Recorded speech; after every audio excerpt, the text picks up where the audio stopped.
அப்போ ஒரு நாள் வந்து என்னாச்சுன்னா, நான் டப்பிங் பேசிகிட்டு இருந்தேன். அதான் ஃபுல் டைம் வேலையாகவும் இருக்கும். ஒரு நாள் அந்த டப்பிங் வேலைகள் எல்லாமே ஒரு நாள் டோட்டலாக ஷட் ஆஃப், அப்படியே டோட்டலாக ஷட் டவுன் பண்ணிட்டாங்க. ஒரு மாதம் இப்போ எதுவுமே வேலை வெட்டி இல்லாமல் இருக்கிறதே எனக்கு பயங்கர இதுவாகிடுச்சு.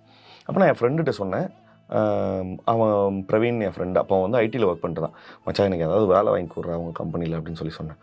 அவன் வந்து டே என்னடா, இல்லை மச்சான் இது வேலைக்கு ஆகுது, இவ்வளோ இதுக்கு மேலே என்னால் சும்மா இருக்க முடியாது அப்படின்னா, அவன் ரெஸ்யூமே ரெடி பண்ணிட்டு வா, நாளைக்கு எடுத்துகிட்டு வந்துடு, நான் பிச் இது பண்ணுறேன், அப்ளை பண்ணுறேன். ஸோ அதை பேசிவிட்டு அன்றைக்கி நைட்டு வீட்டுக்கு போய் படுத்தாச்சு. காலையில் எந்திரிக்கிறேன், ஒரு 3 மிஸ்டு கால் நலன் சார்ட்டு. சார் சொல்லுங்கள் சார் அப்படின்னா, ஏங்க என்னங்க ஃபோன் பண்ணால் எடுக்க மாட்டேறீங்க. சார் சொல்லுங்கள் சார், சாரி சார் தூங்கிட்டேன்.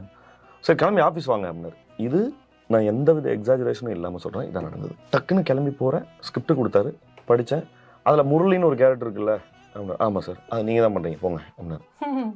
ஏன்னா அதுக்கு முந்தின நாள் நைட்டு இப்படி ஒரு சம்பவம் நடக்க போகுதுங்கிற எந்த அறிகுறியும் கிடையாது எனக்கு. நான் நேராக வந்துட்டு போகிறேன், என்னடா ரெஸ்யூம் கொண்டுங்க, டேய் ரோல் கிடச்சிருச்சா அப்படின்னோடனே சரி ஓகே. அவர் சொன்னார் டிரைவிங் மட்டும் கற்றுக்கோங்கன்னாரு. ஸோ பிரவீன் தான் என்னை கொண்டு போய் டிரைவிங் கிளாஸ் சேர்த்தான். ஸோ அதுதான் ககக போன்ற ஒரு படத்தில் நடிக்கிறதுக்கான வாய்ப்பு.